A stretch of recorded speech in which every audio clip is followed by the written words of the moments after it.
Assalamualaikum warahmatullahi wabarakatuh.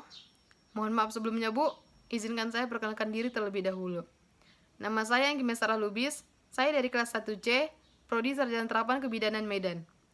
Di sini saya mencoba untuk memenuhi tugas dari Ibu, tugas berupa karangan yang dibikin melalui video. Di sini saya akan menceritakan tentang cerita pribadi saya, tentang cerita hidup saya.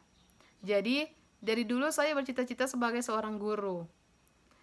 Dan itu diiyain oleh orang tua saya karena kata orang tua saya, kalau tidak tenaga kesehatan jadi guru. Katanya, alhamdulillah itu dapat pekerjaannya, dapat pahala dua-duanya. Pahala akhiratnya dapat, dunianya juga dapat. Jadi tidak ada yang ditinggalkan. Dan itu semua berubah setelah saya duduk di bangku kelas 3 SMA. Di kelas 3 SMA, saya bertanya kembali kepada ibu saya tentang jurusan yang akan saya ambil.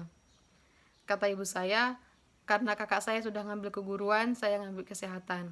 Dan kebetulan kakak saya ngambil jurusan PGMI di UINSU yang tahun 2022 semalam sudah lulus, alhamdulillah. Dan kata ibu saya, minimal dari anak-anaknya ini ada salah satu yang akan jadi tenaga kesehatan yang akan mengurus mereka di hari tua. Saya sempat komplain, saya sempat tidak mau menuruti kemauan ibu saya itu. Di situ saya memilih tetap kesehatan tapi bukan bidan. Saya memilih FKM di USU sama perawat. Dan di senam PTN saya mengambil jurusan pertama FKM, jurusan kedua perawat, dan alhamdulillah tidak lulus, Bu. Dan di SBMPTN juga saya ngambil jurusan yang sama, FKM sama perawat, dan tidak lulus juga. Di jurusan ketiga saya mengambil PTKIN namanya pada saat itu, Bu. Saya ngambil jurusan keguruan juga di UINSU. Dan alhamdulillah tidak lulus juga, Bu. Di situ saya berpikir, di sini saya nggak lulus karena kurang restu dari kedua orang tua, dari orang tua gitu kan, Bu. Jadi bukalah pendaftaran si mama. Ya, saya nggak mau gap year saat itu, Bu kan. Saya mau sekolah, sekolah apa aja yang penting sekolah, asalkan jangan gap year, itu pikiran saya dulu, Bu. Jadi saya daftarlah sebagai kebidanan ini karena kata mama saya, ambil kebidanan aja katanya.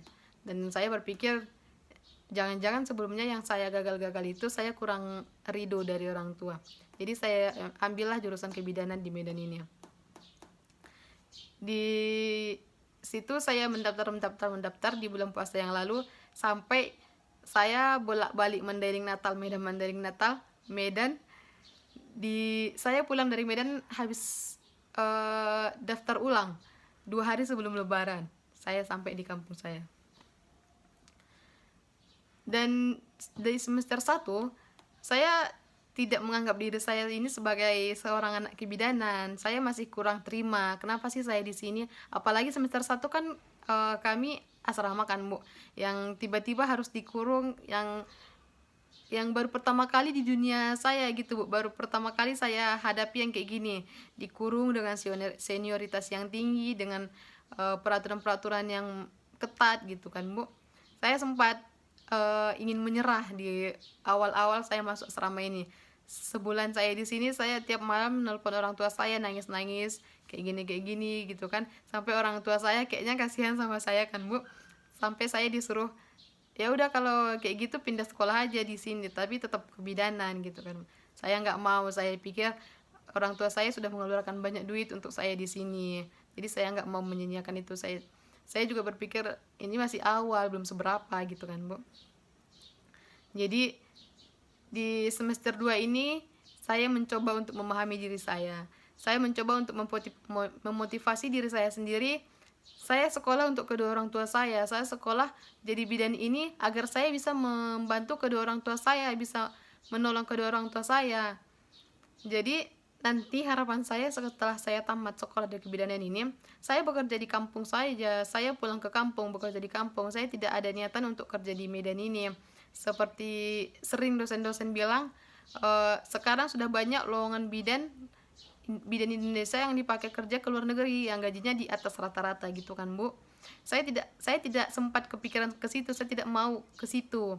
Karena tujuan saya sekolah pun untuk orang tua saya. Saya bukan mau berlindung di bawah kedua orang tua saya kan, Bu. Saya mau merawat kedua orang tua saya. Saya mau saya selalu tahu kondisi kedua orang tua saya.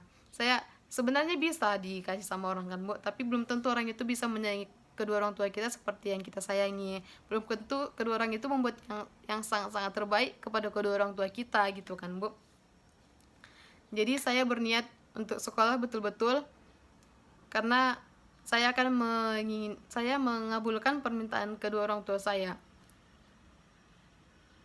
Semoga berhasil. Jadi sekian cerita yang dapat saya ceritakan Bu. Mohon maaf kalau bahasa saya atau penyampaian saya ada yang kurang tepat. Mohon maaf ya Bu. Assalamualaikum warahmatullahi wabarakatuh.